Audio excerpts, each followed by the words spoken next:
Fala querido, fala querida, estamos aqui novamente no canal ObvioCast no quadro Psicoligando. Psicólogos que ligam, psicólogos que se importam. E olha quem está comigo aqui, ó.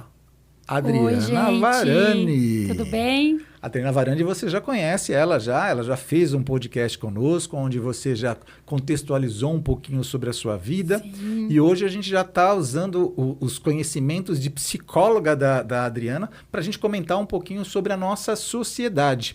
Só para você que, de repente, pode não ter assistido ainda o podcast da Adriana, deixa eu colocar um pouquinho quem ela é. A Adriana, ela é psicóloga de formação, trabalha com recursos humanos há muito tempo já, 1997 eu me formei. 1997. Foi uma pessoa vanguardista, já trabalhava já sempre pensando na qualidade de vida. Eu até comentei com ela no podcast que nós gravamos. A Adriana, ela é esposa do Jonas, que inclusive está aqui entre nós. Sentimos a sua presença aqui, Jonas, entre nós. Da última vez nós não citamos ele. Não citamos, eu levei uma bronca por causa disso. Ela é casada, muito bem casada com o Jonas, tá? Tá aqui entre nós. Ela é mãe de duas meninas, sendo que uma delas tem 12 anos de idade e a outra... 14 anos de idade. Nossa, já estão moças, né? Mocinha já. Eduarda faz 15, mês, ano que vem, maio. Uau, maio? Ah, já está com 14 ainda, né? Vamos deixar ela no 14 por enquanto. A Adriana, ela é catequista, ela tem um trabalho à frente da Igreja Católica, bem importante também. E o que é muito interessante da Adriana é a visão que ela tem para questões que muitas vezes nós não levamos em consideração. A visão dela como profissional, como mãe, e ao mesmo tempo uma pessoa que está transacionando sempre entre as necessidades espirituais, as necessidades físicas e também as necessidades legais das empresas. Está sempre trabalhando com isso. Dri, você já deu seu oi para o pessoal, eu vou passar a bola para você, mas antes de passar a bola eu quero contextualizar o seguinte: quando é que te chamou a atenção a ideia de começar a conversar sobre a necessidade de trazer inclusão social de fato para as empresas, para as pessoas e fazer a conexão de tudo isso? Você falou para mim que começou em 2024, agora esse ano mesmo, durante as eleições. Tá aí, como é que aconteceu isso? Conta aí. Vamos lá. Bom, pessoal, a minha busca pela psicologia, né, sempre foi pensando em trabalhar com as pessoas antes delas adoecerem, né? Um olhar um pouco mais de qualidade de vida, realmente de inclusão, de forma geral, das diferenças de forma geral. E eu percebi dentro da área empresarial, né, na área de recursos humanos, uma possibilidade de trabalhar com essa questão, com esse olhar, né?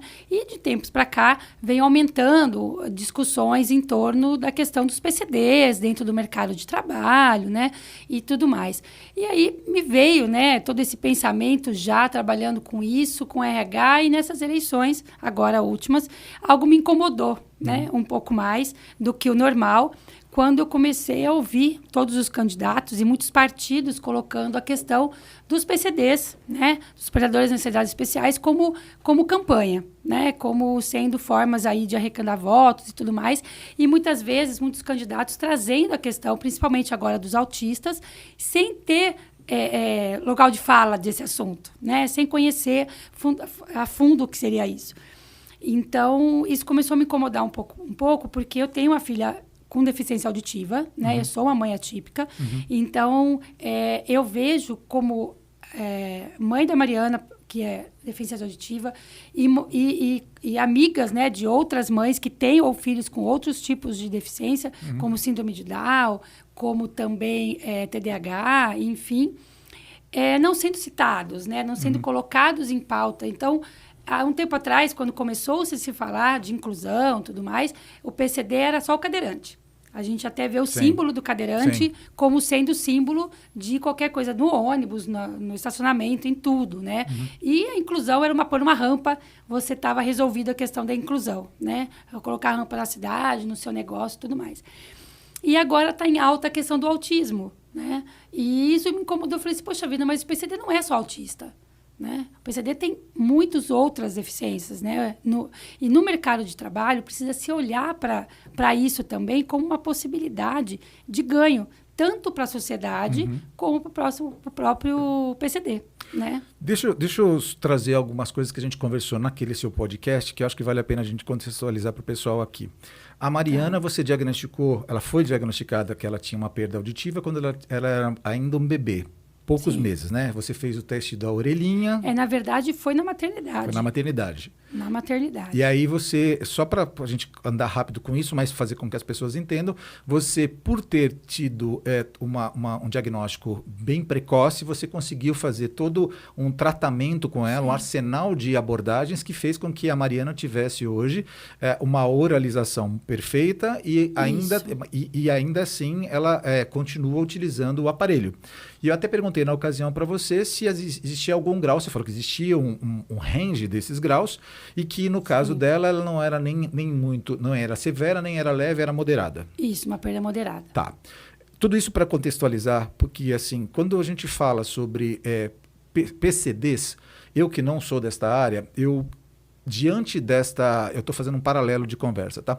Diante desse momento que a gente está falando sobre a ideologia de gênero e a identidade woke, o pessoal tem trabalhado muito dizendo assim, não, você não pode falar essa palavra, é outra palavra. E aí eu fico até com medo de dizer, deficiências físicas hoje é utilizado? Não é utilizado. Porque PCD é portadores de... necessidades especiais. Necessidades especiais. Não.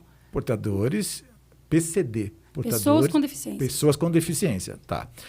Então, deficiências... Essa pessoa, necessidades especiais que foi tirada. Ah, né? Saiu necessidades especiais. Isso. Ficou só, então, pessoas com deficiências. Isso. Então, a gente pode falar deficiência sem nenhum problema. Eu pergunto isso porque até dá medo de falar, não é deficiente, ele é limitado, eu não sei qual o nome que dá. É deficiência. Hoje, sim. PCD, pessoas com deficiência. Beleza. Antes se falava pessoas com necessidades especiais. Ok, né? mas necessidade especial tirado. não é até mais inclusivo, talvez, do que ter uma deficiência? Ou porque o pessoal pode ter uma deficiência e não ter uma necessidade especial. É isso? Sim. É esse o caminho? Até porque todos, se pensemos, todos, de forma geral, têm algum tipo de necessidade, né? Um usa óculos, outro vai usar, né? Enfim. Então, uma pessoa com deficiência. Tá, beleza. Então, já ficou muito significado para nós aqui, então, que é pessoa com deficiência. Tá bom. Aí você me disse, pelo que eu entendi agora, que você ficou desconfortável por ser uma mãe, você usou um termo? Atípica. Mãe atípica. Mãe que tem um filho que tem uma deficiência é uma mãe atípica. Isso. E aí você viu que nessas eleições, muita gente se valendo do tema autista para poder ganhar votos e o cara não tem nenhum tipo de conhecimento sobre isso. Tá. A primeira pergunta, antes de a gente evoluir, não é a sua área, porque você tem uma filha que tem uma necessidade especial, aliás, é uma deficiência auditiva. Mas existe no espectro autista um range grande, né? Existem várias esferas disso. E eu estava vendo um tempo atrás alguém falando que parece que no Brasil, eu não tenho certeza se esse dado que eu vou trazer ele é brasileiro, e nem se é esse exato número, mas 8% das pessoas do Brasil tem algum nível de necessidade especial, que não é necessidade especial, autismo. Isso é um número bem representativo. Quando se fala sobre pessoas com perdas auditivas, você tem um número? Tenho. O que acontece? Você está falando dessa questão dos níveis de autismo e tudo mais. Alguns tipos de deficiência são mais recentes a nível de estudo. Que é o caso do autismo. Então, a gente tem hoje muitos adultos sendo diagnosticados como autismo. Beleza. Né? Então, que tinha isso... se a gente pensar aí há 40 anos atrás, talvez muitas crianças fossem autistas, mas não tiveram um diagnóstico. Né? Não se tinha estudos muito claros, porque é uma deficiência comportamental, né? É uma deficiência diferente dessas outras que a gente diz que são físicas, né? Mesmo não sendo uma questão... por exemplo, de ser cadeirante ou ter uma amputação, coisa assim. Uma limitação física propriamente dita, mas você está tirando aí os órgãos dos sentidos, que é algo físico, né? Então, a visão, a audição, né? Ou coisas desse tipo. Até tem uma deficiência agora que é até a A mulher do Bruno Galhaço, o menino dela, né? Ele tem o Bless, ele tem essa super sensibilidade, né? É uma coisa nova também que foi descoberta. Durante muito tempo, muitas crianças tiveram, que é essa parte da sensibilidade sensorial.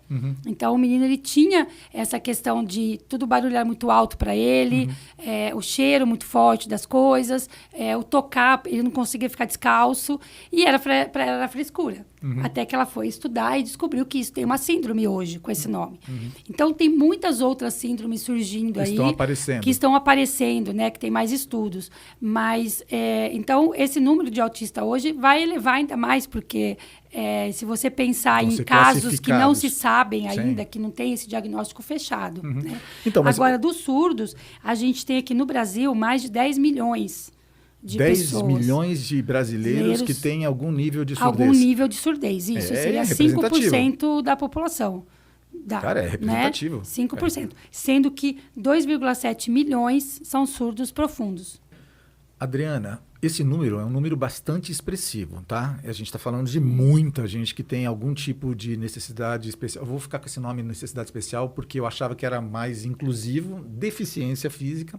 E existe ranges, né? Você está falando de surdez até quem tem 2,7 de profunda. Profunda, isso, que não escuta nada. É bem forte. Tá, mas você mesmo acabou de me dizer que o autismo ele tem estudos recentes. Então, muitas pessoas estão sendo diagnosticadas tardiamente. Isso só tende a crescer. E faz sentido as pessoas surfarem nesta onda, né? Desde profissionais que se valem disso para poder trabalhar, até pessoas que têm interesses políticos de comentar mais sobre isso. E faz total sentido você ser uma pessoa que está olhando no papel que você está, como psicóloga, trabalhando com recursos humanos, tendo uma pessoa que tem lugar de fala porque é uma mãe... Atípica. Eu vou ter que escrever aqui a mãe atípica. Faz total sentido você fazer esse apontamento. Mas do ponto de vista prático, o que esse teu apontamento ele traz para essas pessoas? Falar, escuta, vocês estão olhando só para as pessoas que têm isto, mas tem outras pessoas. Por que isso te incomoda? Por que isso chamou a tua atenção?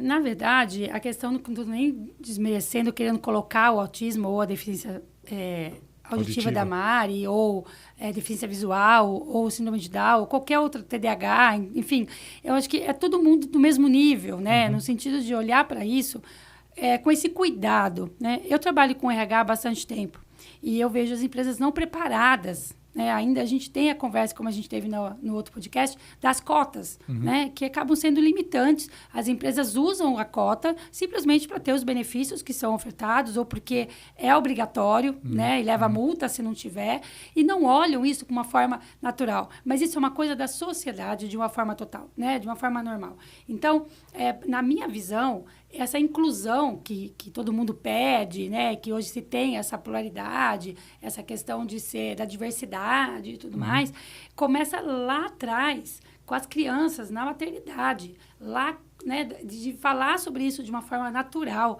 A mãe, quando ela fica grávida, ninguém sonha em ter um filho deficiente. Você fala assim, meu sonho é ter um filho síndrome de Down. Eu acho lindo aquele rostinho, né?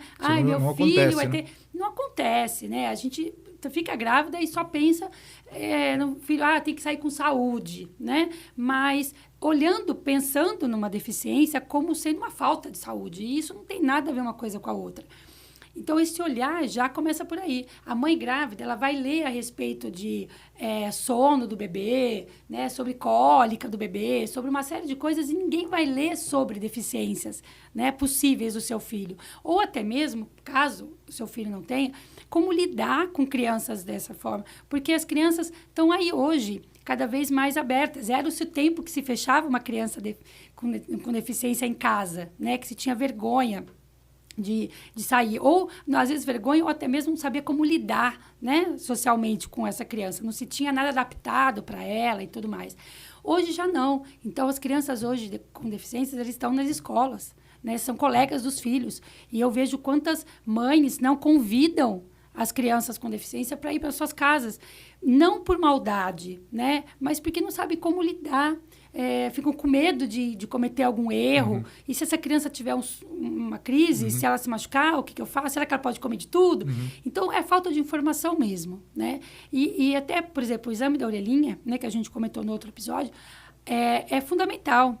E ele não é muito divulgado, né? E aí, o exame, como eu falei, eu tive a Maria Eduarda, que é a minha mais velha, e quando eu saí da maternidade, me falaram o seguinte, os exames dela estão ok. Então, ela fez o exame da orelhinha, como ela fez o do pezinho, como ela fez alguns outros, mas ninguém me nomeou esses testes, esses exames. Sim. Tá ok. Eu fui saber da existência do exame da orelhinha quando a Mariana deu uma alteração no exame dela. Né? Então, muitas mães que têm filhos, né, que saem com os exames ok, nem sabe que o filho fez. O que é ok, né? Né? Tá ok, mas o que foi feito de exame e o que é que realmente tá ok? Não, e não tá no radar da pessoa, né? Não. Eu, por exemplo, quando eu tive a Maria Eduarda, nem sabia que tinha esse exame. Né? Eu fui saber na Mariana porque, olha, mãe, deu uma alteração no exame da orelhinha, precisa refazer. Eu falei, nossa, mas a Maria Eduarda fez? Não, se ela nasceu aqui, ela também fez, né? Então, a importância disso, já colocar isso no pré-natal, por exemplo, porque não trazer esse tipo de conversa com essas mães no pré-natal, até para elas entenderem que se o filho dela tiver, algumas deficiências são descobertas na barriga da mãe, né? A mãe já descobre ali, de repente, alguma coisa física, né? Apesar que, assim, a medicina hoje está fantástica, né? Tem uma amiga, assim, que descobriu uma vértebra, né, que estava apertando a coluna do bebê, e ela foi operada grávida, tirou-se o bebê, fizeram a cirurgia, voltaram, a gravidez continuou, né, tudo para melhorar a condição de vida desse bebê. Então, tá muita coisa acontecendo já prematuramente, que é possível você ter uma melhora, né, já de vida, já do bebê, ainda na gestação. Mas tem outras que ainda são descobertas tardiamente, são descobertas depois, no parto, né? Ou até mesmo tempos depois, porque essa criança que não faz o exame da orelhinha e ela tem a perda auditiva, ela muitas vezes vai ser descoberta só na escola, quando ela vai para o meio escolar, né? Então, esse tipo de conversa e entendendo para essa mãe que se ela estiver grávida e se ela tiver um bebê dessa forma, que está tudo bem. E que essa criança vai poder ter uma vida social normal e ele vai poder ter um emprego, ele vai poder ter uma vida própria. Certo. Ele não necessariamente vai ser um peso e eu vou ter um filho que vai depender de mim a vida inteira, que é essa preocupação maior dos pais. Eu sinto que quando o pai tem um diagnóstico de deficiência, a primeira coisa que passa na cabeça é isso, né? Meu filho vai depender de mim e se eu faltar, o que vai ser dele, né? E aí fica essa superproteção, muitas vezes, que não é saudável. Né? Vamos evoluindo, porque o que você está trazendo aqui, nós até tínhamos conversado off-records, e você trouxe bastante coisa até sobre esse contexto de pessoas que têm filhos deficientes e que têm a preocupação na falta dos cuidadores, quem é que vai cuidar. E existem até entidades, a gente vai trazer isso na nossa conversa aqui, que elas tentam emancipar dentro da possibilidade, claro, do quadro da deficiência, para que essa pessoa tenha uma vida emancipada. E os cuidadores, muitas vezes, eles têm problemas de liberar os seus filhos para que eles se emancipem. A gente vai trazer isso daí em certo momento. Até agora, o que você está me dizendo é o seguinte, você falou para mim que o fato de você ter a formação como psicóloga, o fato de você trabalhar sempre olhando qualidade de vida, desde a formação lá de 97, o fato de você ter sido ser mãe de uma criança com uma deficiência, e de você chegar em 2024 e ver as pessoas falando sobre deficiência, colocando o autismo como ênfase, mexeu com você ao ponto de dizer, sim, a gente precisa cuidar do autista, mas a gente precisa cuidar de todos os outros deficientes. E não é uma questão simplesmente de colocar uma rampa de acesso. A gente tem muitas outras coisas para fazer. Sim. E o que eu acho que faz total sentido a gente trazer nessa conversa? Você é uma profissional que trabalha com empresas e você percebe claramente que as empresas, na grande maioria das vezes, não têm um treinamento com os seus profissionais para fazer uma ambientação para receber o diverso. Além disso tudo, eles acabam contratando essa pessoa por questão de legislação e de cota, mas eles não veem esse profissional como sendo um profissional que pode ser produtivo de fato. E o que você está me dizendo Veja se eu estou falando Sim. uma consolidada. Eu estou consolidando o que você está trazendo para mim. Você está me dizendo que, assim como existe uma necessidade especial para uma pessoa que precisa de um óculos, como é meu caso, podem existir algumas questões de adequação para algumas pessoas com alguns perfis. Por exemplo, se eu sou uma pessoa amputada, eu preciso, obviamente, de algum tipo de tratamento diferenciado. No entanto, o fato de eu ter esse tratamento diferenciado por essa amputação não me impede de fazer diversas outras coisas com os membros que eu tenha.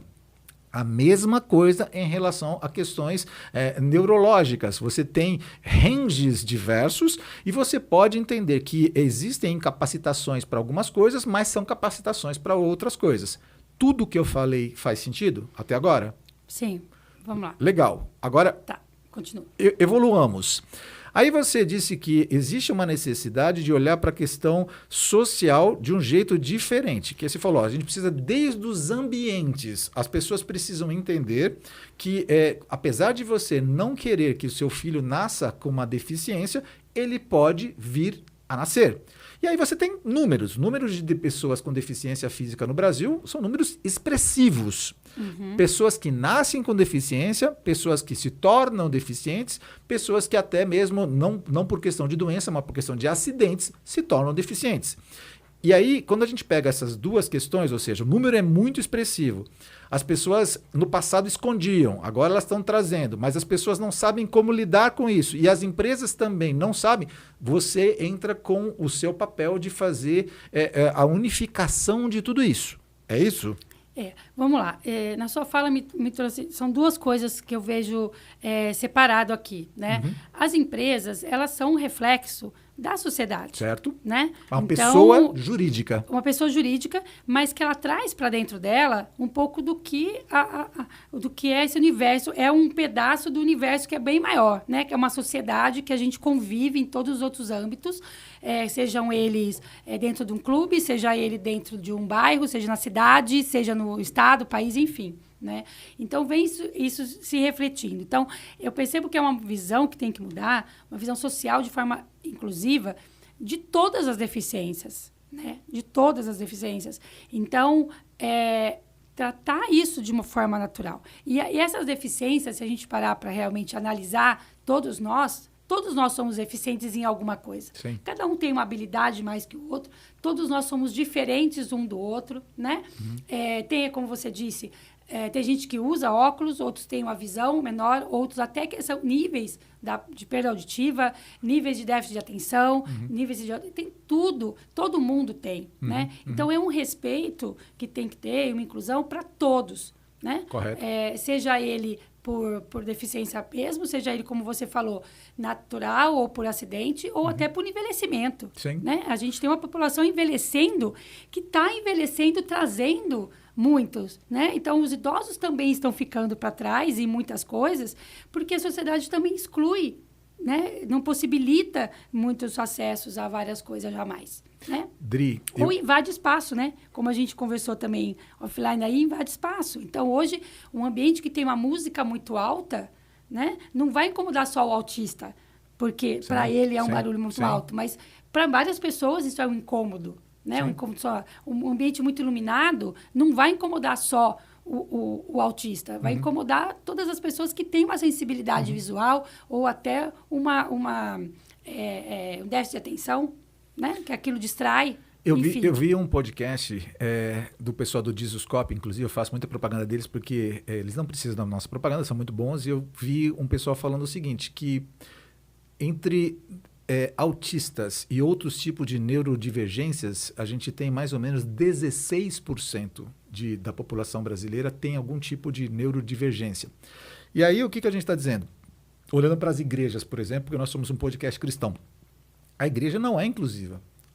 De um modo geral, a igreja não é inclusiva. Ela não tem um olhar diferenciado para essas pessoas. 16% de uma população, talvez você não tenha essa amostragem na sua igreja, mas se a gente pensar em nível nacional, a cada 100 pessoas, 16 tem algum tipo de neurodivergência que precisa ser tratado de alguma forma diferenciada. Então, seja ela, como você mesmo disse, a questão de altura de música, iluminação, ritmo, para que, de repente, caso haja um tipo de, vou usar o termo surto, não sei se a palavra é essa, como é que eu faço? Existe uma sala de descompressão? Existe uma mesa para isso?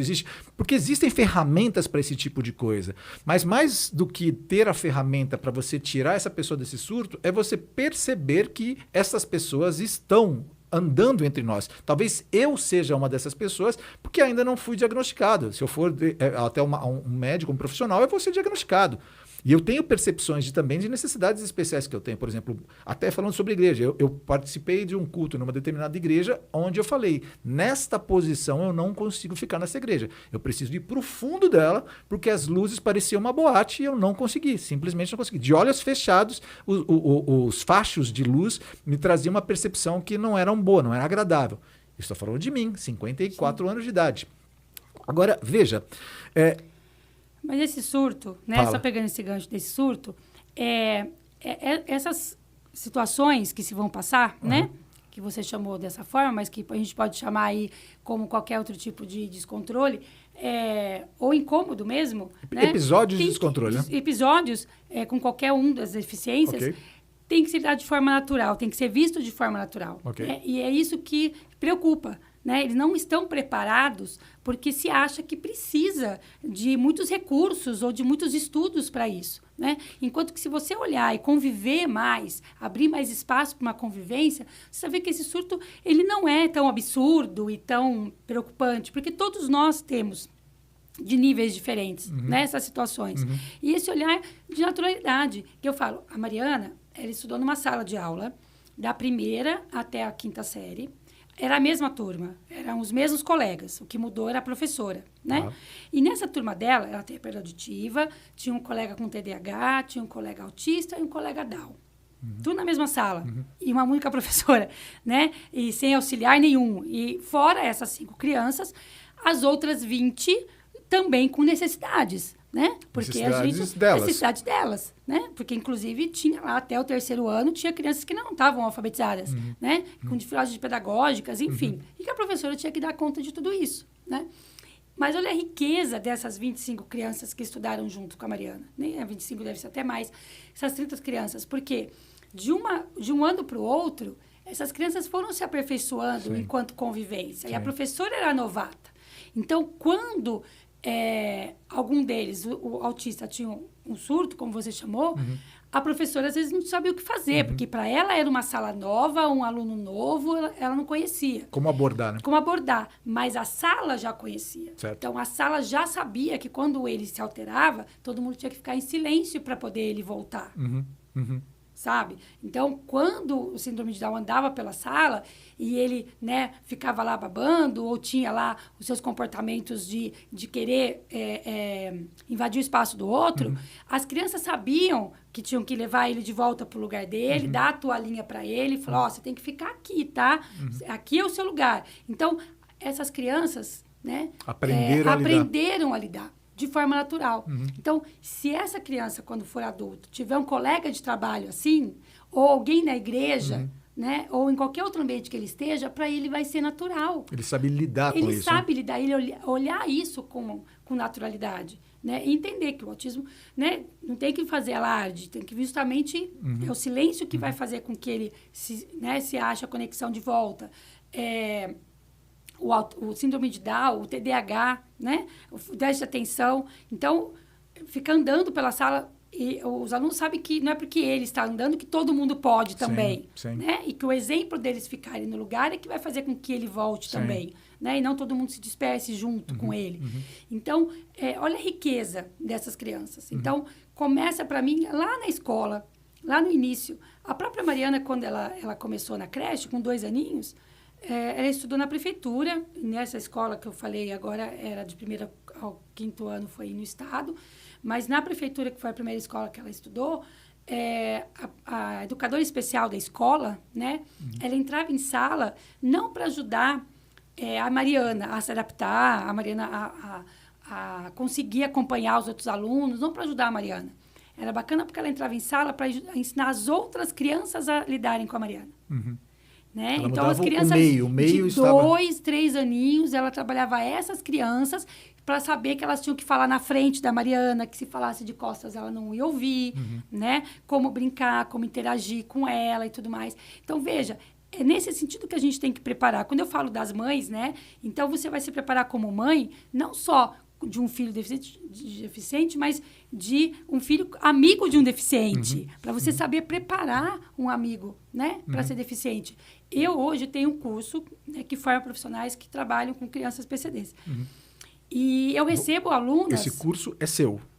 É da escola que eu tomo conta. Você toma conta de uma escola e você Isso. ministra um curso. A gente tem alguns cursos lá de monitor escolar, babá, berçarista, e a gente tem esse que é especificamente de cuidador, né, de monitor escolar de crianças com PCDs, porque está aumentando muito a demanda nas escolas, e aí a criança, tanto nas escolas estaduais como municipais, tem direito a um acompanhante, né? Tá, mas só para eu entender isso, eu sou uma pessoa que estou assistindo esse podcast, me interesso por esse tema e gostaria de poder fazer esse curso. Ele vai entrar em contato com você ou com essa escola, vai fazer esse curso e aí ele pode se empregar com este curso em que? Escolas públicas? Escolas públicas, ONGs, as instituições também que trabalham especificamente, né, como a APAI ou qualquer uma outra deficiência que ele tenha algum tipo de aptidão, assim, né, tanto conhecimentos próprios, porque às vezes tem parente e filho, convivência, como também até uma questão de se identificação mesmo. Porque eu falo para elas, eu falo, olha, quem for trabalhar com crianças PCDs não pode ter dó. Isso é importante. Você falou comigo, né? Você falou para mim isso, né? Mas por quê? Né? Não pode ter dó, porque a criança ela precisa de estímulo. Ela precisa de estímulo tanto quanto as outras, né? Então, não dá para fazer assim, eu vou fazer para você. O menino veio e falou assim, amarra meu tênis. Eu falei, não, você vai aprender, vou te ensinar a amarrar. Não, mas a minha mãe amarra para mim, a minha avó amarra para mim. Eu falei, tá, mas aqui eu não vou amarrar para você. Aqui eu vou ensinar você a amarrar, né? Por quê? A gente tem que ensinar essa criança a viver num mundo que não é bonzinho. O mundo não é bonzinho, o mundo não vai ser bonzinho para ela. E ela não vai ter a vida inteira a mãe, a avó para amarrar o tênis dela. Mas, Dri, isso não é totalmente contracultural para o momento? Eu entendo o seu ponto, apoio o seu ponto, mas eu quero trazer isso como colocar um caranguejo na piscina, tá? Qual que é a pegada? Hoje nós estamos as mães dos Enzos. Sabe aquela história de, não, deixa ele tá pichando a parede, mas ele tem uma veia artística. Mas é a minha casa, não, mas deixa ele...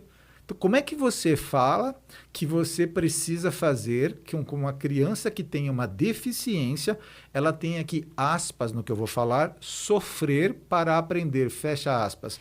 Ele vai aprender a amarrar o sapato, né, da maneira dele, com a dificuldade dele. Se a gente perceber que realmente ele não consegue amarrar o sapato, a gente vai colocar um sapato dele com velcro. Não precisa fazer por ele, entende? A gente vai dar uma alternativa de autonomia para ele. Se o cadarço, porque ele tem lá uma deficiência na mão ali, né? Que ele não, física, que ele não consiga fazer o movimento. Motora. Né? Motora, alguma coisa assim, que a gente perceba que realmente aquilo é um sofrimento. Não precisa ser, mas eu tenho que preparar ele, então, para o mundo, né? Sem o cadarço. Se é assim que a deficiência dele lida, né? Não consegue. Mas eu não posso deixar com que ele fique dependente para sempre. Então, nesse caso, vamos colocar um sapato de velcro, vamos colocar uma outra alternativa, né, para ele se vestir, uma outra forma, tá? Mas que é importante. E essa independência, gente, é geral. Então, não é porque ele é deficiente que ele precisa ter um cuidado diferente do que a outra criança, porque a outra criança também precisa. Eu, na minha casa, com as duas, né? Eu tive a sorte, assim, a Mariana, por ser mais nova, a gente sempre quando tem 2 filhos, o mais velho estimula o menor, né? Enquanto o menor ficou lá um tempão para descobrir como é que sobe no sofá, né? Ficou lá batendo a cabeça para descobrir, o mais novo já tem o exemplo e ele vai muito mais rápido, porque ele já vê como faz, né? Então, isso para mim foi uma vantagem, mas as duas, a diferença delas tem quase 2 anos, né? 1 ano e 8 meses. Então, elas cresceram muito juntas, né? Então, assim... O que eu estimulei, uma estimulei a outra, né? O que a Mariana precisava de estimulação, a Maria Eduarda também precisava, né? Estava na minha faixa etária. Então, a musicalização, a leitura, então, tudo que elas tinham que fazer. Então, a estimulação por deficiência é a mesma, da criança de qualquer idade. A única diferença é personalizar, talvez, ver qual é a forma. Que todo mundo seja deficiente ou não tenha, você pode ter filhos que são filhos sem nenhuma deficiência, que você tem abordagem diferente. Mas aí quando você entra nessa questão que você falou dos tipos de mãe que a gente tem hoje, um grande problema que eu vejo é a questão da aceitação. Né? Principalmente aí no caso que a gente vê mais do autista, mas meu filho não tem nada. Sim. Né? Meu filho não tem nada. Eu tenho visto muitas pessoas falando, Dri, escola. Falando exatamente assim, cara, se você levar no médico, você vai sair com um diagnóstico, com certeza. Hoje em dia eles diagnosticam todo mundo, os caras estão querendo vender medicamento, é isso que eles querem fazer. Eu vou ser bem franco contigo, até certo ponto, quando uma pessoa fala isso, eu consigo entender, mas eu consigo mais entender isso que você está falando. As pessoas elas têm medo de reconhecer que, de fato, existe uma necessidade de abordar aquela criança de um jeito diferente do que ela abordaria se não tivesse aquela deficiência. É isso. É o que você está falando. A pessoa precisa ser confrontada, dizendo, seu filho tem uma deficiência. E não é problema, e está tudo bem. Porque eu tenho deficiência, o outro tem outra deficiência. E está tudo bem, e não é um problema. É isso, porque é isso. É só como lidar com isso. Essa dificuldade de lidar, eu sinto que é mais uma questão, né, a dos psicologia pais. dos pais do que da própria criança. Mas o que eu digo, quanto mais cedo, né, por isso que eu falo, lá no início, você olhar para essa criança e entender que o fato dela ter algum tipo de deficiência não vai prejudicar ela em nada. Sim. Não é limitador. Né? Talvez seja até uma liberação de algum dom, né? Esse olhar do educador, né, de que tá tudo bem, que essa criança vai sim ter uma profissão. Que ela pode estudar, que ela pode falar, né? Que ela pode, sabe? Ser feliz eu vejo na vida. Mães... teve uma mãe uma vez, ela me relatando, né, na escola, ela falou assim, para mim, o diagnóstico do autismo do meu filho foi libertador. Porque o meu filho, ele não sabia se comportar. E eu me achava uma péssima mãe. E eu batia nele. E eu ficava nervosa. E na casa dos outros, ele mexia nas coisas. E eu não conseguia controlá-lo. E eu era julgada, né? O meu marido falava que eu estava louca, que eu era estressada demais, que eu não sabia ser mãe, que eu não sabia educar. E ela se cobrava muito, né? De que ela não sabia, não era uma boa mãe, não sabia educar e resolvia tudo batendo e gritando e tudo mais e tal. Então, quando ela recebeu o diagnóstico, a investigação, na verdade, né? Porque acho que ainda está em diagnóstico, falou assim, gente, foi libertador para mim, porque eu percebi que não é culpa minha, não sou eu que sou uma péssima mãe. E eu agora vou receber ajuda de como lidar com o comportamento do meu filho.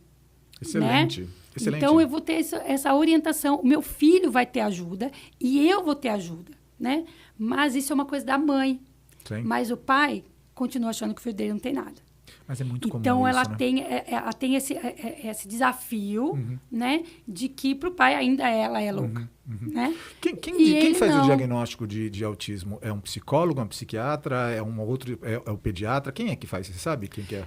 Então, hoje tem várias ferramentas, vários testes que mas faz. Mas não é necessariamente um único profissional? Não. Podem ser vários profissionais, tá? É multidisciplinar, então, para poder chegar a esse diagnóstico. Isso. Tá. E assim, eu falo, a gente está falando do autismo, mas assim, até uma dificuldade de visão, né? Relatos também de escola de alunos que assim eram totalmente dispersos, atrapalhava a aula, problemas de comportamento, conversa demais, não tinha foco e tudo mais e tal.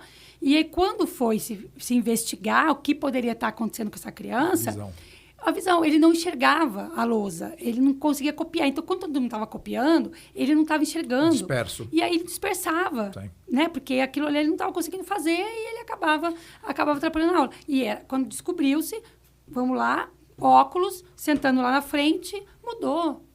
Muda totalmente. Dri, Né? o que é interessante é que nós aqui no ObvioCast, a gente tem vários quadros. E um dos quadros é Vozes do Futuro, que a gente está falando para os pais em relação a ouvir o que os seus filhos poderiam falar caso eles pudessem vir do futuro.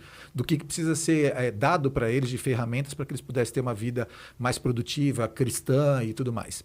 E a gente percebe que uma das coisas que vem recorrentemente é a abordagem proximal dos pais. Os pais conhecerem seus filhos, estarem muito próximos, envolvidos com a vida dos seus filhos, ao ponto de perceber qualquer tipo de desvio, de qualquer tipo de apontamento de alguma coisa que não está indo bem.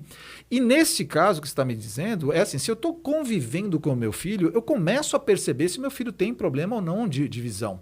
E aí, automaticamente, eu me lembro de que foi dito uma vez para mim que 50% de um tratamento ele está na anamnese e diagnóstico. Os outros 50% é o que eu faço com isso daqui. Então, o que você está me dizendo é que quanto mais cedo eu percebo isso daqui, maior é a chance de eu conseguir lidar com isso. Sim. E incluir o meu filho socialmente para que ele seja feliz. A criança, quanto mais cedo, ela se adapta. Se a gente ensinar o idioma para a criança, é muito mais fácil do que ensinar um adulto. Qualquer coisa que você vai ensinar é muito mais fácil. Então, se a criança, desde pequenininha, ela já acostuma... A Mariana usa o aparelho auditivo dela desde os 6 meses e nunca tirou. Né? E a gente vê os idosos hoje relutando para usar, porque incomoda, porque é estranho, porque aquilo lá para ele viveu 80 anos sem. É um objeto estranho, né? E agora ele vai ter que pôr, né? E ela de nenezinho, para ela hoje é natural, faz parte, é um vestimento. Ela tira para tomar banho, põe, ela não fica sem. Tudo bem. Tá tudo bem. Agora, deixa eu tentar colocar isso, fatiar um pouquinho a conversa aqui para fazer sentido para todo mundo. O que eu acho que é interessante, a primeira coisa é assim, você está me dizendo que... essas pessoas, todo mundo, isso que é importante, todo mundo que está vendo a gente aqui, todo mundo tem uma deficiência. Todo mundo tem deficiência, seja ela cognitiva, física, seja ela psicológica, nós não somos completos. Só Deus tem o controle soberano, é poder puro, ele emana pureza, ele emana tudo, né? Tudo que é de bom é de Deus. E aí você está me dizendo o seguinte, o fato de ter um diagnóstico precoce ajuda a ter uma abordagem diferencial para essa criança. Ok. Os pais precisam ser abertos para isso. Este profissional que pode trabalhar com esse pai para abrir os seus olhos pode ser um psicólogo, só que é ser um psicólogo clínico.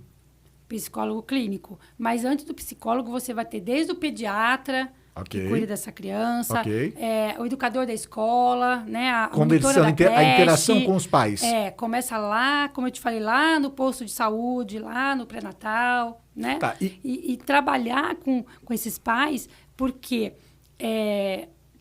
trabalhando com os pais, você vai ter muito resultado com a criança, tanto na questão da estimulação, para a descoberta do diagnóstico, a estimulação daquela criança, como a própria aceitação dessa criança, a parte psicológica dessa criança, desse desenvolvimento dessa criança, né? Porque hoje eu conheço crianças mais velhas que têm perda auditiva, onde o pai foi embora e ela acha que a culpa é dela, onde ela sofre bullying, né? E esse bullying acaba trazendo sofrimento porque ela não se aceita, né? Porque aquilo por que ela é assim? Por que com ela aconteceu isso, né? Mas isso é uma coisa que não foi trabalhada com ela lá no começo. Então, mas deixa eu pegar a bola e colocar ela no chão, tá? Pegar a bola e falar assim, tá, vamos fazer essas coisas passo a passo.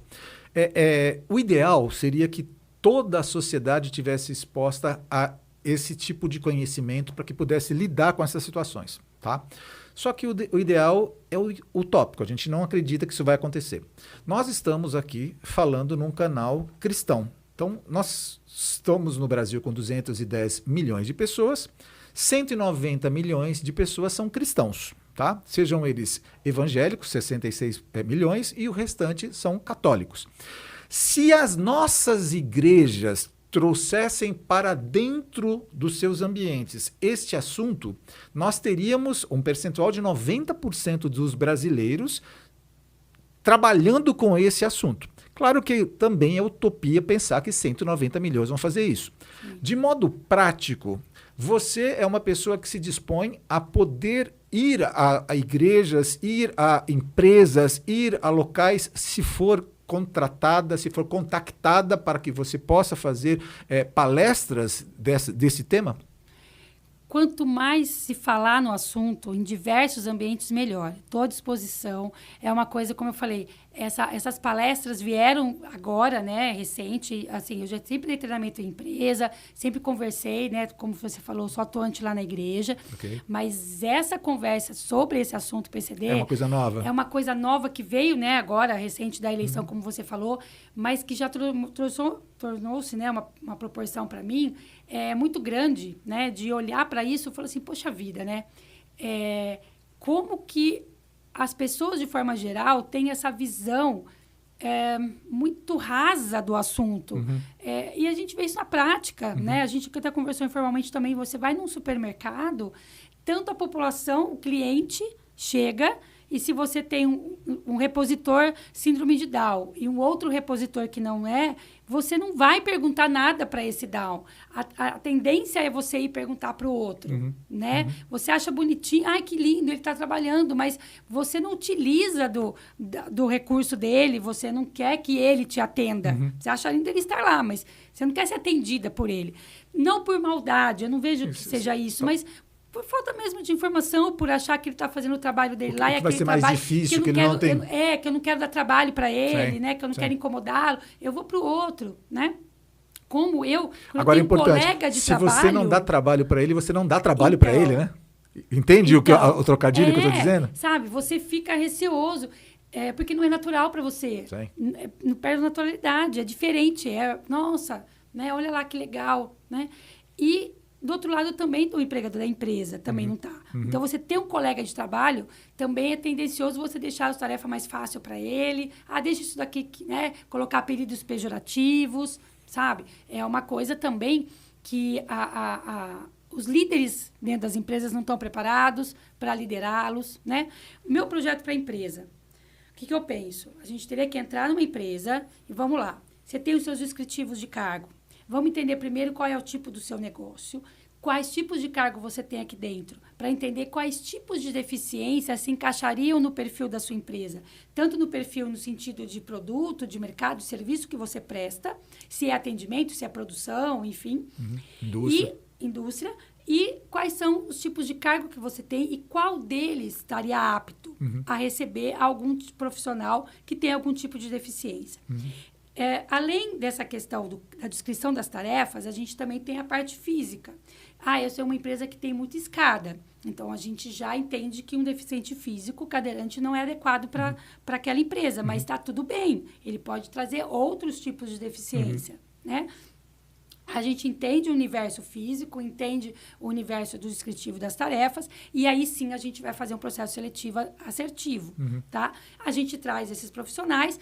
e aí, depois, treina a equipe, treina o gestor. Alguém daquela empresa precisa saber um pouco mais sobre aquela deficiência para saber lidar quando algumas situações fora do normal, né, que tem que sair do comum. Mas deixa eu fazer um apontamento cirúrgico. Nós dois estávamos conversando off-records também, que existe um supermercado que nós conhecemos em comum, que vale-se de contratação de síndromes de Down. E eu comentei contigo que eu já via ridicularização de pessoas que são parceiros dele, profissionais que trabalham com ele, ridicularizando ele para os clientes e para outros profissionais. E aí você comentou comigo, que eu acho que faz sentido a gente trazer isso agora, que você falou, é exatamente uma das áreas que precisam ser trabalhadas. Sim. A empresa, ela primeiro precisa fazer isso que você falou, uma estratificação de qual é o tipo de deficiência que ele pode colocar. Primeira coisa. Segunda coisa, você precisa fazer com que haja uma ambientação dos profissionais que não têm uma deficiência de como lidar com aquele deficiente. E também o fato de que essa forma de lidar com ele também acaba representando para as pessoas, no caso de um supermercado, como é que é essa abordagem da empresa para com o diverso. Porque o que acaba, em primeiro momento, sendo uma coisa boa, acaba, no segundo momento, seja uma coisa ruim. Porque eu, como profissional que sou de marketing, vi aquele tratamento e falei, a empresa colocou o cara, ele foi jogado aqui. Sim. Claramente é isso. É isso que você está me dizendo. Você está dizendo que você, como profissional, se dispõe a fazer, pelo lado da empresa, uma verificação do que é o perfil que pode ser trazido de deficiência para dentro daquela empresa com base nos negócios dela. A gente entende que a empresa ela está pensando, né, realmente em lucro, em produtividade, faz em uma parte. série de coisas, e faz parte. Ok. Né? E a colocação é que um PCD ali, ele não precisa ser uma cota, Ele só não um precisa ser número. peso morto, um né? peso morto dentro da sua empresa. Né? Ele pode ser o que ele quiser ali dentro. Se ele tiver potencial, ele vai crescer como qualquer outro profissional. Com limitações e possibilidades. Limitações e possibilidades. Como qualquer pessoa. Como qualquer pessoa. Né? A gente está falando aqui, talvez até num universo um pouco mais de deficiências intelectuais, mas a gente entende que, né, tem muitas outras, e a maioria delas não tem déficit intelectual. Sim. São né? físicas. Né? São físicas, e até, né, você pensar, é um deficiente auditivo, é um cego, é um deficiente físico, mas o cognitivo dele está ok, ele vai poder produzir para a sua empresa. Então, é um olhar que não é de cota, de deixar ele lá de canto, né? E se ele tiver um déficit intelectual, ele também é possível encaixá-lo dentro do que é possível dentro da sua empresa, estratificando, de forma que ele vai trazer resultado, né? E ele não vai estar lá só para pagar multa ou para ter isenção de imposto ou qualquer coisa desse tipo. Ele pode sim ser produtivo. Mas Acompanhamento, que aí eu volto a colocar também que além desse antes, a gente vai propor também um acompanhamento durante. Sim. Tanto para o próprio deficiente, que para ele também vão ter muitas situações que às vezes ele não está acostumado, porque ele não foi trabalhado para isso, como para os pares, né, para os gestores e tudo mais. Por isso que eu falo, a criança lá no comecinho, ela é preparada tanto na escola, como pela família, como pela instituição que acompanha ele, preparando ele para esse mercado de trabalho. Todo mundo tem que ser uma caminhada junto, porque às vezes a instituição está preparando esse deficiente para uma autonomia, mas não está trabalhando a família. A família ela tem que ser trabalhada junto, lá no começo. A minha sugestão, eu tenho várias ideias, para se alguém quiser fazer algum projeto aí de PCD, porque assim, eu tenho ideias para a área da saúde, como a gente estava citando, essa questão do pré-natal é uma delas. A questão escolar também, né? A adequação aí, o preparo desses profissionais, desses monitores, esse olhar diferenciado para essa criança, porque ela acaba sendo também dentro da escola, às vezes, um incômodo, porque ela atrapalha a aula, porque ela tira o foco e porque ela exige da professora materiais separados dos demais e a professora não tem esse tempo, né? Então, uma reestruturação um pouco mais nesse sentido, esse olhar diferente das próprias famílias dentro da escola. E depois a gente vai para as instituições que tem que ter esse pareamento, né? E que vai preparar lá para o mercado de trabalho. Mas a família vai junto nisso tudo. A família não pode ser deixada de lado, né? Porque, como eu comentei com você também numa outra oportunidade, a gente tem algumas instituições que preparam o adolescente, né? PCD, o síndrome de Down, para ir para o mercado de trabalho. Certo. E a insegurança da família acaba gerando uma insegurança nesse jovem, né? E a instituição vai, trabalha, esse jovem vai trabalhar. A família, às vezes, não quer. Tem medo. Tem medo dele sofrer, tem medo dele ser, né, maltratado, tem medo de uma série de coisas, né? E não pode passar esse medo para o deficiente, né? Mas ele vai. Trabalha essa família e ele vai. Aí o próximo passo é o deficiente perceber que ele é capaz. Ele consegue. Que ele consegue, e aí ele quer morar sozinho. Aí é um outro vazio para essa família, que já teve esse filho achando que ia cuidar dele até o fim. E agora está vendo que não, né? Então, esse olhar de dependência não é real. Você tem que preparar o seu filho para o mundo, né? E ele vai, e você vai. É lógico que a gente está falando aqui de forma, né? Até parece que é meio que utópico tudo isso, porque fala, nossa, Adriana, mas meu filho tem paralisia cerebral, ele não sai da cadeira, ele não faz nada, ele não se movimenta, ele isso, né? Realmente a gente tem casos mais extremos que a gente não vai entender. Não é possível, às vezes, ou não é tão possível. Né? A locomoção, tudo mais tal. Mas é possível, dentro da realidade dele, ele produzir algo, né?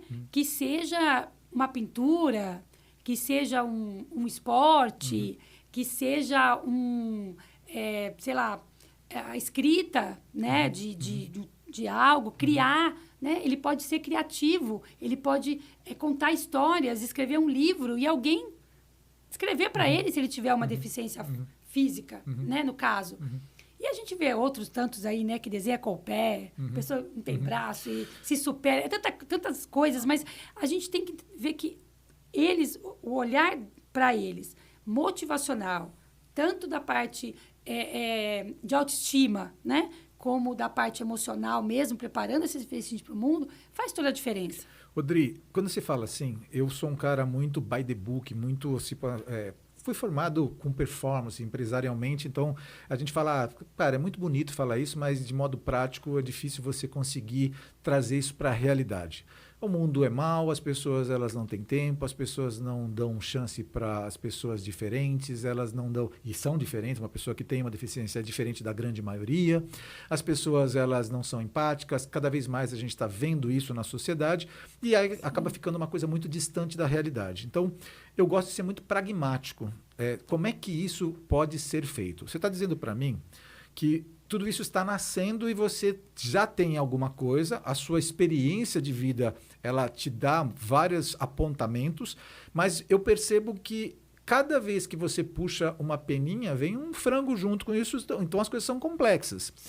Você vai trabalhar com grupos de outros profissionais, você vai ter parceiros, outros consultores, outros profissionais diversos que vão, conforme as coisas forem crescendo, vão se ligar a você? Eu tenho essa ideia, eu vou começar comigo, com as minhas possibilidades primeiro, Ok. que eu penso que são essas palestras, né? Essa abertura de espaço para se onde? conversar sobre isso. Pode ser dentro de escolas, eu posso igrejas, Ok. empresas. Ok. Tá? Eu vejo que esse universo, por exemplo, dentro da educação infantil, falar para essas professoras, para essas monitoras e até mesmo falar para essas mães Ok. que muitas vezes estão desanimadas, estão no processo de diagnóstico, que é um processo dolorido, esse processo que às vezes demora, Ok. né? Porque tem muitas variáveis hoje aí para se ter um diagnóstico, né? O autista, por exemplo, só vai ter um diagnóstico depois de 6 anos. Uau! Né? Então, a criança fica, né, num pré-diagnóstico aí, mas bater o martelo, não se pode bater o martelo, né, com a criança muito pequena. Então, é sofrido todo esse processo, né? E que é possível, sabe? Muitas crianças descobrem... Eu fiquei 6 anos dentro da PUC, acompanhando a Mariana, e durante nas consultas de fonoaudiologia, e nesse processo, muitas mães chegando, descobrindo o filho com 5, 6 anos, que tem a perda auditiva. E aí, esse baque, né? E aí, eu fui colocada à frente de algumas mães e falou assim, olha, o seu filho pode falar. A filha dela fala, né? Conversa com ela. Então, olha, se ela está dizendo que o seu filho vai falar, ele vai falar. Mas você precisa parar de dar as coisas para ele, porque a criança aprendeu que se ele apontasse, ele ganhava. E agora ele tinha que emitir um som para ganhar. Sim.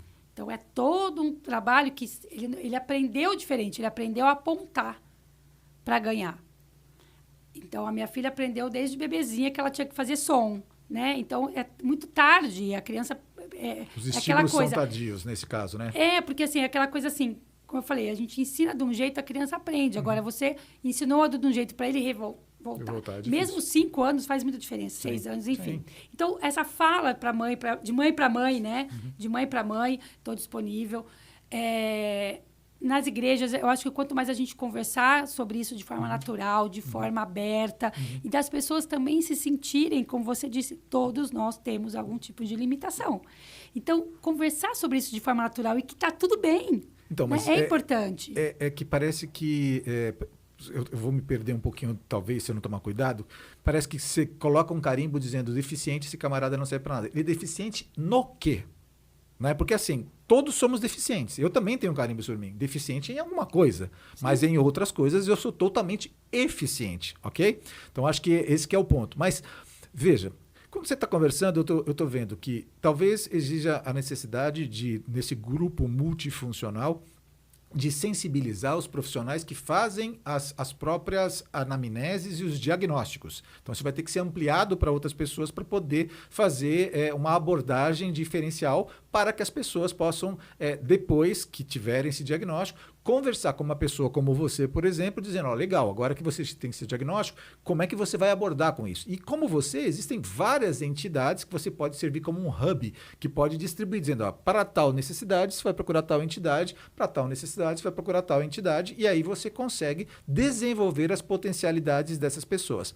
Aí tem também a Adriana Varani, que vai dentro dos locais, igrejas, escolas, empresas, fazer essa conversa que nós tivemos aqui de conscientização para todas as pessoas, para que as pessoas comecem a perceber, primeiro, o que elas têm dentro de casa e o que elas têm para poder fazer. Como é que elas aceitam essas pessoas que têm deficiências. Tô certo nisso? Essa é a Adriana. Papel social. Papel social, legal. Isso. Aí depois tem, talvez eu sou uma igreja que eu quero dizer o seguinte, eu quero contratar a Adriana Varani, eu acho que você não faz isso, para que ela consiga tornar o meu ambiente totalmente inclusivo para pessoas que têm neurodivergências neurológicas, neurodivergências, né? Ou pessoas que têm deficiências físicas, ou para um grupo principal. Isto você faria sozinha ou você buscaria... Aí dependendo do que for, eu tenho que procurar parceiros. Tá parceiros, até porque são muitas deficiências, são muitas necessidades. A gama é grande. E muitas adaptações, depende muito também do espaço, enfim. Do que se quer também, não? Você não vai conseguir colocar... nada vai ser adaptável para todos, você vai pegar um grupo de pessoas. Tá bom. E aí, eu quero fazer um curso. Eu ouvi isso daqui, quero fazer um curso. Procuro a Adriana Varani, faço esse curso para poder me colocar no mercado para isso, ou para utilizar o recurso socialmente ou dentro da minha própria casa. Isso, até porque, até o exemplo que eu ia dar naquela hora, eu tenho uma aluna que veio procurar o curso. Tá bom. Que ela falou, olha, tem algumas mães que vêm procurar, o meu filho é autista, eu quero saber um pouco mais, meu irmão tem paralisia cerebral, é cadeirante, eu quero saber lidar com ele, então vem fazer o curso.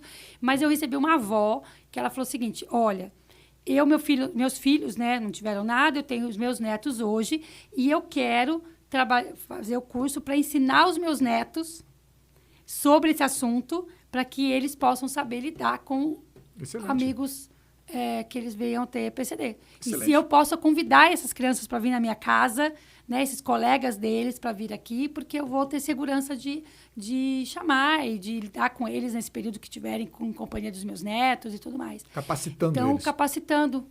Ela veio como vó fazer o curso. Excelente. Não era nem para trabalhar, né, na área, profissionalmente, enfim.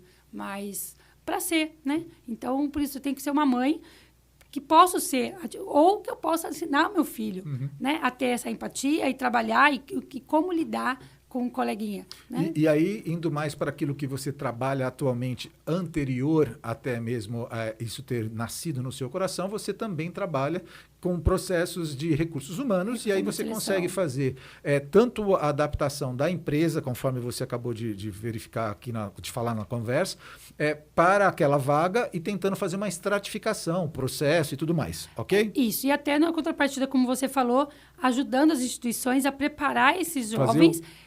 identificando neles quais são as características, os potenciais, os tipos de atividade que eles poderiam fazer para fazer essa junção. Então, a empresa tem a vaga, identifiquei que o que cabe aqui para mim, um deficiente visual pode fazer, né? Um deficiente auditiva pode fazer, tudo bem. Então, vamos na instituição que tem o deficiente visual, essa ponte, as duas coisas. E lá ele me diga, né? Olha, eu tenho o Rony, que é bom na matemática, eu tenho o Jonas, que é bom no português, e eu tenho... Então, a própria instituição identifica essas características, né, nos PCDs que eles atendem, para facilitar essa isso volta. Seria... É errado dizer que seria um headhunter com pessoas de deficiência?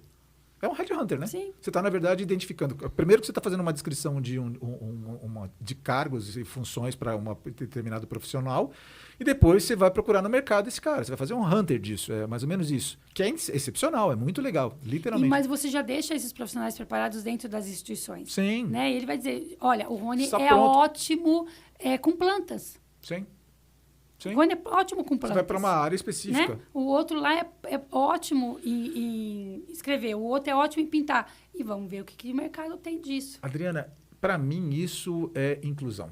Porque assim, eu vou reconhecer aqui diante da o mundo da rede internacional, como eu fico totalmente chateado quando as pessoas falam em inclusões que para mim são balelas e que não tem nada a ver, e aí começam a falar sobre diversidade, identidade de gênero com uma complexidade incrível, enfim. Isto para mim é inclusão. Alguém vai falar assim, não, isso também é inclusão. Não, isso é inclusão de fato. Porque você está dizendo o seguinte, quando começa a criar situações, você cria problemas para poder depois vender soluções. Aqui a gente está falando, já existem os problemas. São coisas que a gente precisa identificar, são deficiências que todos nós temos ou teremos. E a gente precisa encaixar isso daqui dentro desse mundo complexo que somos, que temos.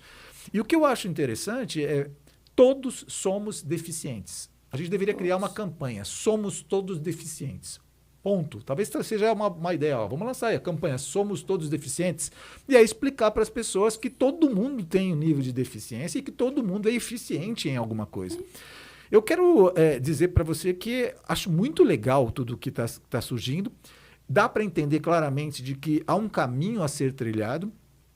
Pessoas que estão nos assistindo aqui podem contribuir entrando em contato com você ou, de repente, até pedindo para que você as ajude em algumas coisas ou até se colocando à disposição para serem parceiros de negócios em várias coisas. O que eu acho interessante da minha parte é que esse quadro que nós criamos, o Psicoligando, é exatamente isso. São psicólogos que ligam. Eles ligam no sentido de se importar. Eles dizem, puxa, tem alguma coisa acontecendo aqui que está errado isso daqui. E a gente pode trabalhar de um jeito diferente.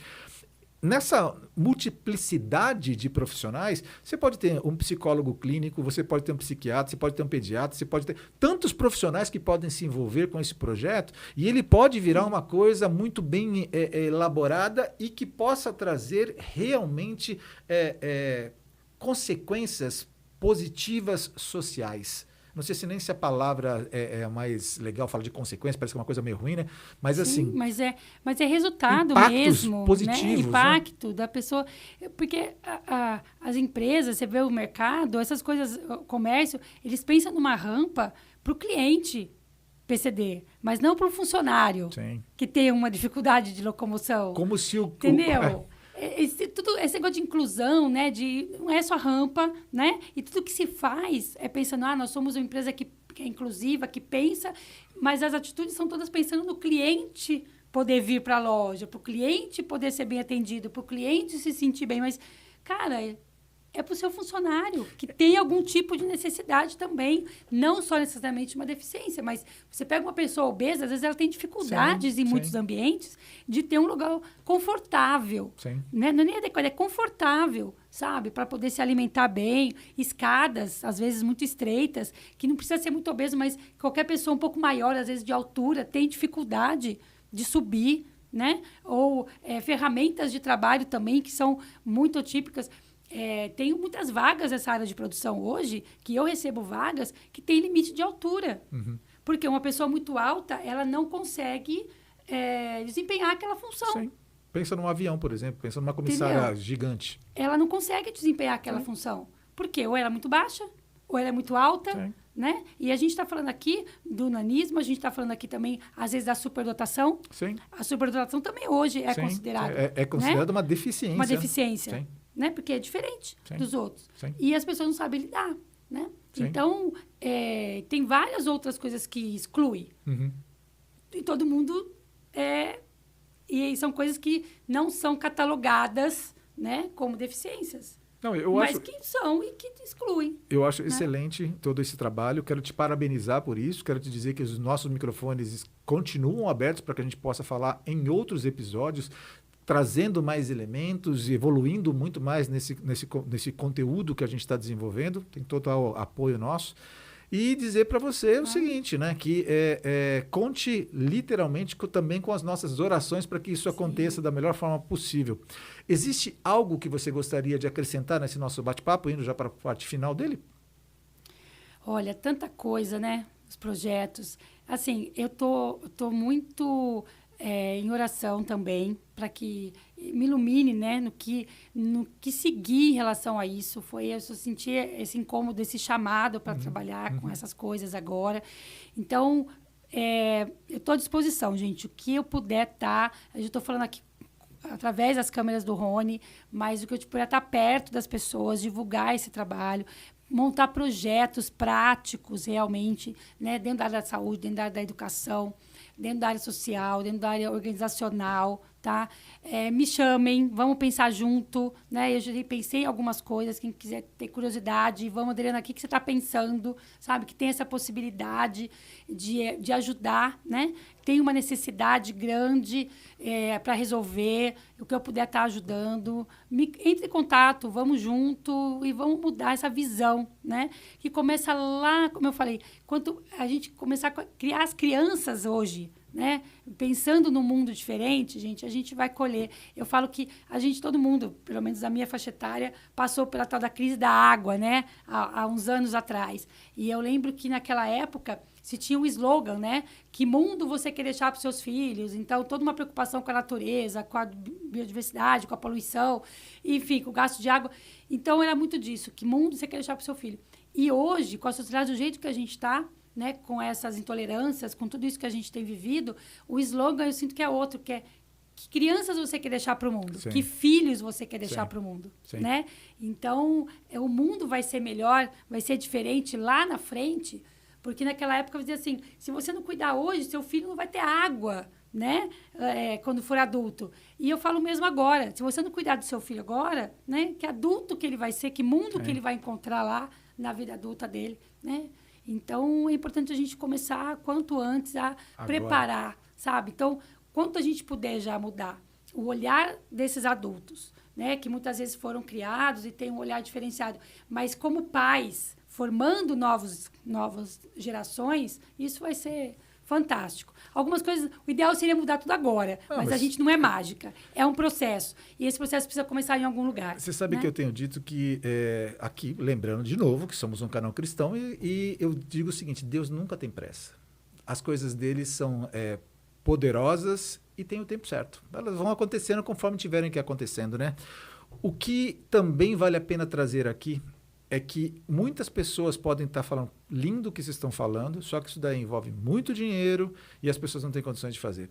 Não é isso. A gente já conversou sobre isso. Pelo contrário, o que as empresas podem economizar muito, podem se valer de questões fiscais para isso, questões trabalhistas para isso, que envolve o grupo multicêntrico que você tem para poder trazer, multicêntrico não, multidisciplinar, para trazer pessoas com abordagens diferentes para isso. E a empresa ganhar tanto do ponto de vista de marketing, para que as pessoas percebam essa empresa como sendo uma empresa que realmente trabalha com o divergente, como também financeiramente, como também os seus funcionários ganharem, todo mundo ganha com isso. Então eu quero dizer o seguinte para você, parabéns. Novamente, te agradeço pelo seu tempo aqui, agradeço pelo Jonas, que eu não estou olhando para ele, mas eu sinto essa presença entre nós aqui hoje também, por liberar você para mais esse bate-papo.